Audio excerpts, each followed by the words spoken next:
A young man traced, seduced, and eventually got killed as a result of the post he made on social media. Hi and welcome to my channel Gist. I bring you the latest and hottest gist around the globe. If you want to stay up to date with the hottest stories and never miss a beat, make sure to hit that subscribe button and turn on notifications. This is another sad story of why we have to be very careful of what we put on social media, because you never know who might be watching, become interested, and even be on the mission to kill you. CCTV that was taken from the location of the actual murder. Right, female one, right, that's Supreet. We're saying female two is you. Do you agree? No comment. Is that you? No comment. Does it looks like you? No comment. We actually have that coat that we seized from your home address. That's your coat, isn't it? That's what you had on. You come out of the building at 02:27. You come out. Mr. Saw was a young man who posted some of his valuables on social media. One of them was pictures of two Rolex watches, and this drew the attention of two young women, Ms. Diprate and Temidayo. Ms. Diprate, who is 36 years old, and Temidayo, 21 years old, somehow made friends with this young man and they started communicating. Both women decided to travel from London, where they live, to Luton, where Mr. Saw lives. The two women traveled from London to Luton with two other young men, Akan Afia, 31, and Cleon Brown, 29 years old, who did not actually come inside at first, but decided to stand and wait by in a closed McDonald's, while the two women met up with Mr. Saw in front of his house.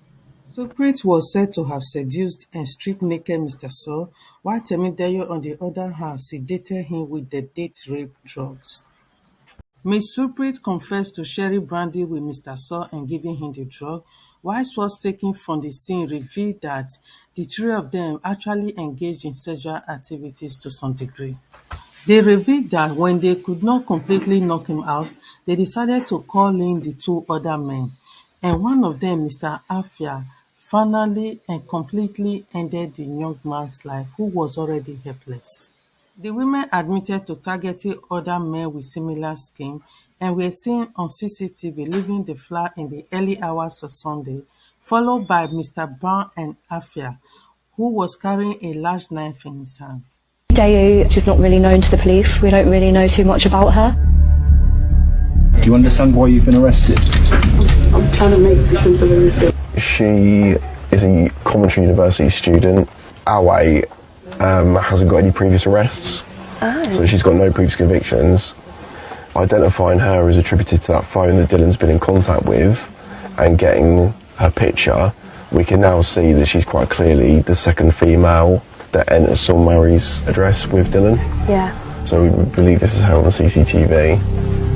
And she's wearing a coat here with a logo on the left arm.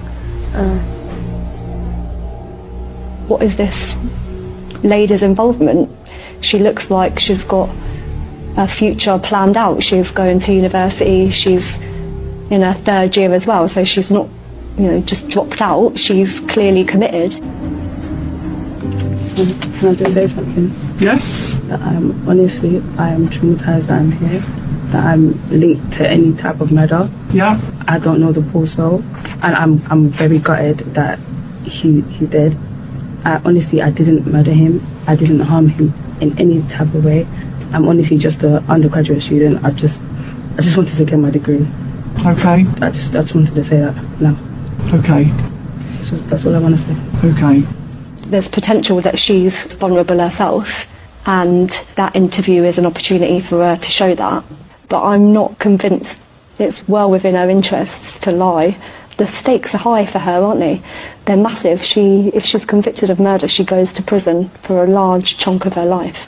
Sadly, lots of people lie to me. Lots of people lie to the police, and lots of people try and purport to be somebody that they're not. We have some stills from the CCTV that was taken from the location of the actual murder. Right, female one, right, that's Supreet. We're saying female two is you. Do you agree? No comment. Is that you? No comment. It looks like you. No comment. We actually have that coat that we seized from your home address. That's your coat, isn't it? That's what you had on. You come out of the building at 02:27. You come out and you stand outside, and we can see that your phone starts flashing like you're taking pictures. What are you taking pictures of? No comment. Were you not taking pictures, or were you just shining a light on your phone? No comment. Were you trying to alert others to where you were? No comment. Trying to guide them in? No comment. That's what you were doing, weren't you? No comment.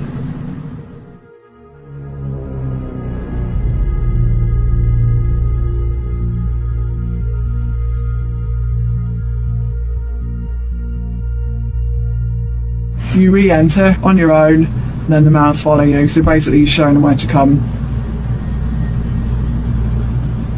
Did you set us all up No comment. to be murdered? No comment. Who was it who actually did the deed? No comment. This is all just not a coincidence. Your phone's there, Supreet's is there. That's not a coincidence. So why were you there? No comment. It's not looking great, is it? No comment. With evidence suggesting that they've drugged their male victims, a toxicology examination is ordered to test specifically for the presence of date rape drugs in the victim's body. GHB was detected in the blood at a concentration of 46 milligrams per litre and in the urine at a concentration of 70 milligrams per litre. It doesn't say specifically like timings and stuff. The high level detected in the urine relative to the blood supports active use sometime before Mr. Murray died. Consequently, Mr. Murray could have been experienced some effects of GHB shortly before he died. GHB has potent anaesthetic and hypnotic properties. It is also abused and has been promoted for bodybuilding, weight loss and as a sexual enhancer. It's quite prolific for date rapes and things, isn't it? Because it doesn't stay in your system that long and it's quite hard to detect. The fact that Saul had GHB in his system, and we think that these girls have drugged him in order to rob him. So the fact we've actually got that in evidence is damning. Yeah. So as you know, the officers have been to Crown Prosecution Service to present their case and to get charging decision. That has come through, and the CPS have authorised a charge of murder against you. Okay. I know it's a lot to take in. Do appreciate that. How are you feeling? You want to sit down? Yeah, take back to your cell. Alright, thank you.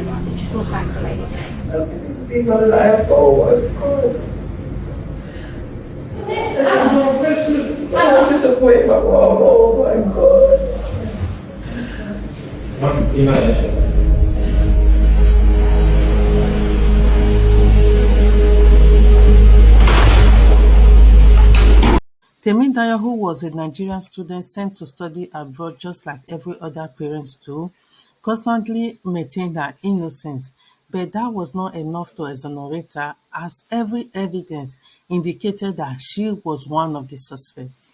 The killing even became more senseless as the Rolex watches turned out to be fake, and he has no valuables as displayed on social media. Also, he has just moved into the area, still trying to stand on his feet. All four suspects have been sentenced, with Afia, who is the main killer, given life with minimum of 25 years, Mr. Brown 11 years, Supreet 10 years, and Temidayo 7 years. Thanks for tuning to my channel, and let's know your thoughts on this in the comment section below.